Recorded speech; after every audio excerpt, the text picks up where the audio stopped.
YouTube ચેનલમાં આપ સૌનું સ્વાગત છે। હું હર્ષાબેન કટકિયા। જય બાબા સ્વામી, જય ગુરુદેવ। આજે આપણે બનાવવાના છે ફેનકી।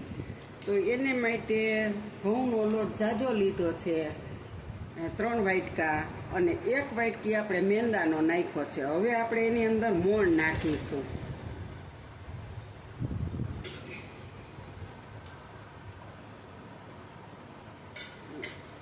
મોણ નાખી દીધું। હવે આપણે એની અંદર નિમક નાખીશું।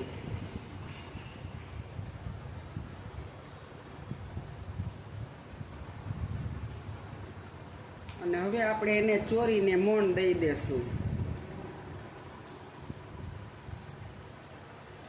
મુઠ્ઠી પડતું આપણે આમ મોણ નાખ્યું છે તે ઓછું। હવે એને મોણ દઈ અને પછી આપણે એનો લોટ બાંધી લેવાનો છે મસ્ત। તો હવે આપણે એનો લોટ બાંધી લેશું। તમે જોઈ શકો છો।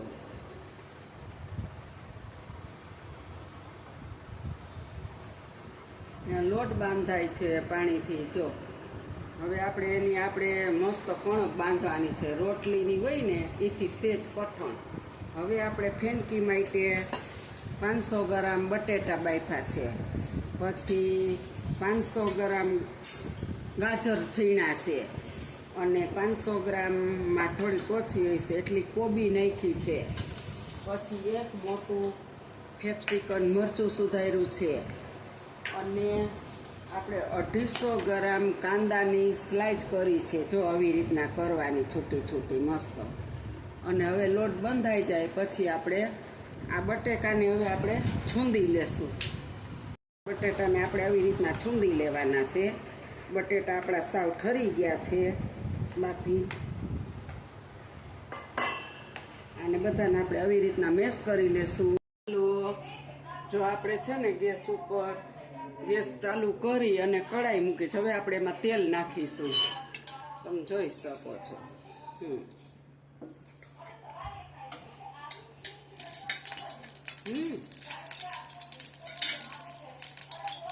આપણું તેલ આવી ગયું। હવે આદુ, લસણ, મરચાંની આપણે પેસ્ટ નાખીશું। તમે જોઈ શકો છો।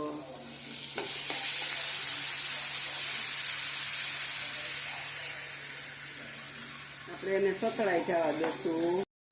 મસાલો સતળાઈ ગયો છે। હવે આપણે હળદર નાખીશું। તમે જોઈ શકો છો। હવે આપણે નિમક નાખી દેવું થોડું પહેલાં એના પૂરતું। હવે મરચું પાવડર નાખીશું, પછી થોડોક ધાણા જીરું પાવડર નાખીશું, અને હવે આપણે છે ને આની અંદર ફેનકીનો મસાલો નાખી દેશું। આખું પેકેટ એક નાખી દેવાનું। અને હવે આપણે એમાં બટેટા કાઢી લેશું। આપણે માવો કરી લીધો છૂંદીને, તો આપણે હવે આ ફેનકીના મસાલામાં માવો નાખી દેશું।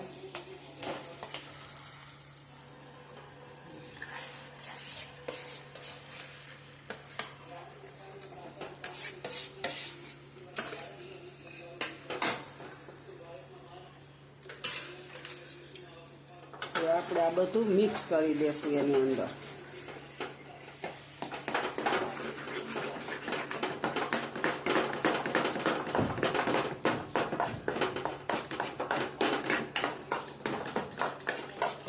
ફેનકીનો મસાલો આપણે તૈયાર પેકેટ લીધું છે।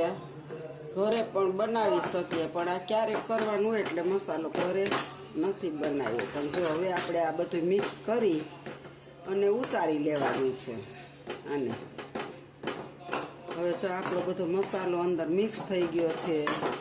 તમે જોઈ શકો છો મસ્ત રીતે સતળાઈને એકલાસ। અને બટેટાની અંદર જરા તરા પાણીનો ભાગ હોય ને એ પણ આની અંદર બળી ગયો। અને જો મસાલો લોયું છોડવા લાગ્યું, હવે એમાં ચોટતોય નથી। તો હવે આપણે એને ઉતારી લેશું। હાલ બની ગયો આપણો।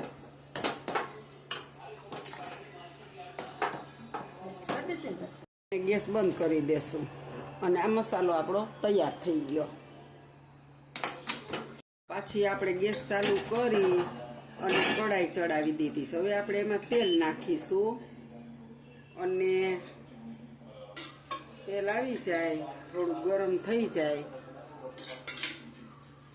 એટલે આપણે આ જે કોબીનું કાચું છે ને એ ઘણા કાચું પણ વાપરતા હોય છે, પણ આપણે રાત્રે બનાવી છીએ એટલે કાચું નથી ખાવું. અને આપણે આને કોબીને ગાજરને બધું થોડુંક સાતળી અને આમ પચી જાય ને એવું ઢીલું બનાવી નાખવાનું તેલમાં સાતળી. તો આપણું તેલ આવી ગયું છે. હવે આપણે એમાં પાછી આદુ, લસણ અને મરચાંની પેસ્ટ નાખીશું બધી.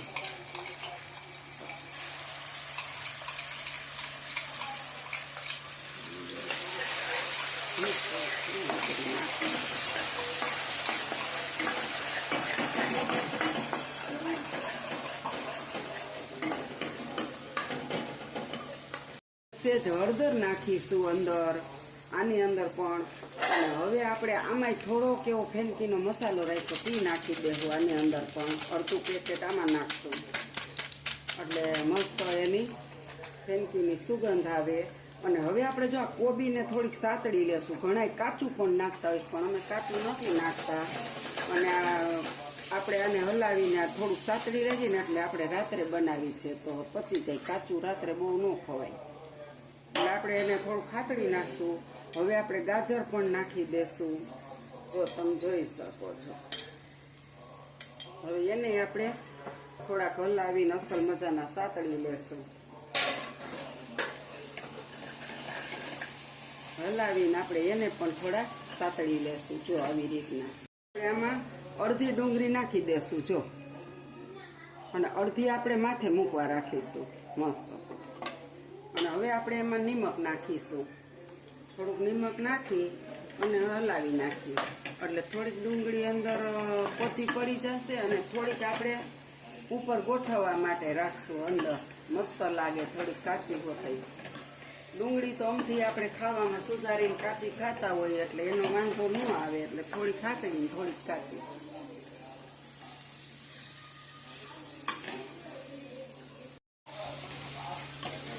હાલો જો હવે આપણો આ મસાલો સતળાઈ ગયો છે મસ્ત અને પોચો પડી ગયો છે. હવે આપણે આને ઉતારી લેવાનો, ગેસ બંધ કરી દેશું.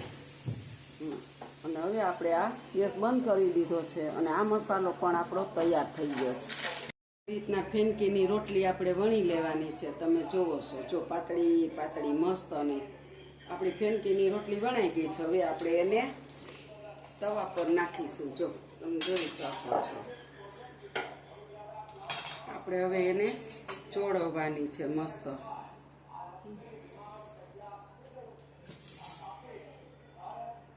એને ઉથલાવી નાખશું.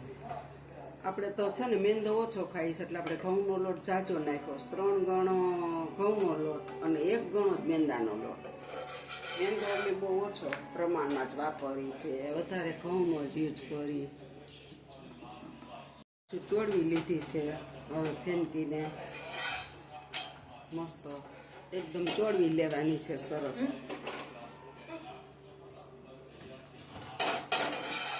આપણે એને આછી તેલથી ને ચોપડવાની છે ફેનકીને, તો તમે જોઈ શકો છો.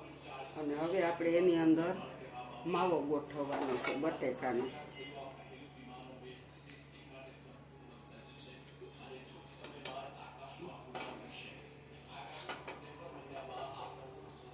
તો આપણે આવી રીતના એને માવાને સરસ ગોઠવી દેવાનો છે. હવે આપણે બીજી કઈ નથી. હાલો જો હવે આપણે આ સાયતળું હતું ને કોબી ગાજરનું એ હવે આપણે આમાં કેપ્સિકમ મરચાંની સ્લાઇજો મૂકવાની છે. અને થોડીક આપણે કાચી ડુંગળી રાખી હતી ને એને પણ આપણે થોડી થોડી મૂકવાની છે. જો તમે જોઈ શકો છો આપણે. અને હવે આપણે એની માથે સોસ નાખીશું જરીક. એટલે સોસ નાખી દીધો. હવે આપણે એની માથે ચીઝ ખમણીશું બધું. જો આપણી ફેનકી મસ્ત બનશે. જો જોતા જ ખાવાનું મન થઈ જાય એવી બની ને, બહુ મસ્ત બને છે.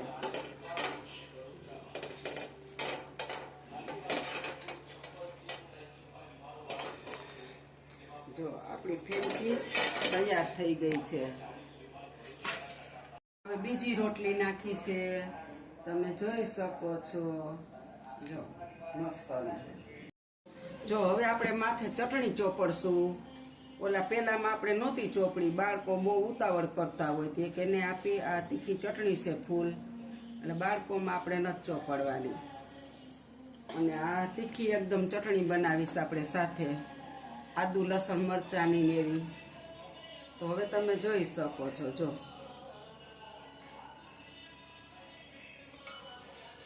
હવે આપણે એ માવો પાથરી દેશું એની અંદર તે, અને જો તમે જોઈ શકો છો.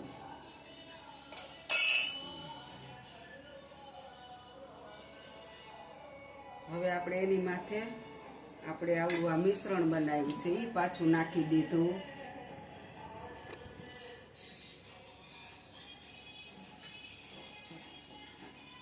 હાલો, હવે જો આપણે મરચાંની સ્લાઈડ એમાં નાખી, હવે પાછી ડુંગળીની નાખી દેવું કાચી, એટલે સ્વાદમાં મસ્ત બને. અને હવે આપણે એમાં પાછું આ એક અલગ રીતે છોકરાઓને તીખો મસાલો ને એવું પછી ઓછું ખાવું હોય એટલે આપણે હવે એમાં પાછો જો જરી મસાલો છાંટીશું ફેનકીનો, બીજા પેકેટનો. અને હવે આપણે એમાં ચીઝ ખમણી નાખશું.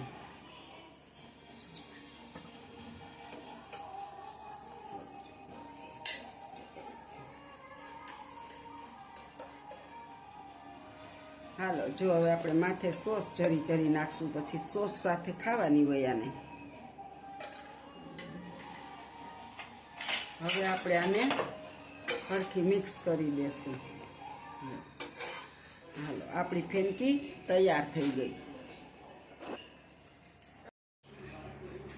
હાલો, જો આપણે ફેનકી બની ગઈ છે, ફેનકી તૈયાર છે.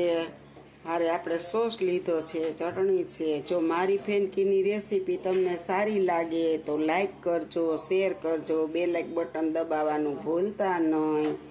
તમે પણ બનાવજો આવી રીતે, મને કોમેન્ટમાં લખજો કેવી બને છે. આવજો. જય બાબા સ્વામી, જય ગુરુદેવ.